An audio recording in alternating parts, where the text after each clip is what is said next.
Hai semua, ketemu lagi dengan Ibu Yulia. Kali ini kita akan belajar tentang perkembangbiakan tumbuhan secara vegetatif. Apa sih perkembangbiakan vegetatif itu? Kemarin sudah kita bahas ya. Perkembangbiakan vegetatif adalah perkembangbiakan yang tidak melibatkan sel-sel kelamin.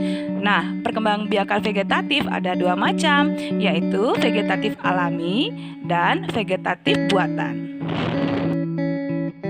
Perkembangbiakan vegetatif alami terjadi secara alami tanpa bantuan manusia. Berikut adalah cara perkembangbiakan tumbuhan secara vegetatif alami: tunas, spora, rizoma, geragi, dan umbi. Kita bahas satu persatu yuk.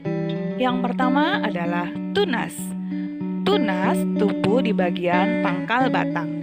Contoh tanaman yang berkembang biak dengan tunas adalah bambu, pisang, cocor bebek, dan cemara. Pada cocor bebek dan cemara, tunas disebut tunas adventif. Adventif adalah tunas yang tumbuh di bagian daun, batang, ataupun akar. Yang kedua adalah spora. Contoh tanaman yang berkembang biak dengan spora adalah tumbuhan paku seperti pakis dan suplir. Spora berupa butiran-butiran halus yang tersimpan di dalam kotak spora yang disebut sporangium yang terletak di bagian bawah daun. Yang ketiga adalah rizoma. Rizoma adalah akar yang tumbuh menjalar di atas permukaan tanah. Rizoma disebut juga akar rimpang. Contoh tanaman yang berkembang biak dengan rizoma adalah lengkuas, jahe, kunyit, dan lain-lain. Yang keempat adalah geragi. Geragi adalah batang yang tumbuh menjalar di atas permukaan tanah. Contoh tanaman yang berkembang biak dengan geragi adalah alang-alang, stroberi, dan pegagan. Yang berikutnya adalah umbi. Umbi merupakan bagian tumbuhan yang menggembung karena berisi cadangan makanan. Ada 3 macam umbi. Yang pertama, umbi batang. Batang yang menggembung karena berisi cadangan makanan. Contoh tanamannya adalah kentang. Yang kedua adalah umbi akar, yaitu akar yang menggembung karena berisi cadangan makanan. Contohnya wortel dan singkong. Yang ketiga adalah umbi lapis. Contoh umbi lapis adalah bawang merah, bawang putih, dan bawang bombay. Nah, sekarang kita belajar perkembangbiakan vegetatif buatan, yaitu perkembangbiakan yang dibantu oleh manusia. Yang pertama adalah cangkok.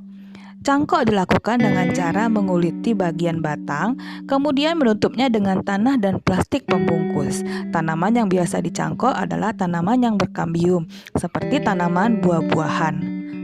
Yang kedua adalah setek. Setek dilakukan dengan cara memotong bagian tumbuhan seperti batang atau daun, kemudian menanamkannya kembali di tanah. Contoh tanamannya adalah singkong. Yang ketiga adalah runduk. Runduk dilakukan dengan cara membengkokkan bagian batang, kemudian menimbunnya dengan tanah. Contoh tanaman yang bisa dirunduk adalah melati. Perkembangbiakan vegetatif buatan lebih banyak digunakan karena lebih banyak keuntungannya. Salah satunya adalah sifat tanaman baru sama dengan tanaman induknya. Kemudian tanaman lebih cepat berbuah.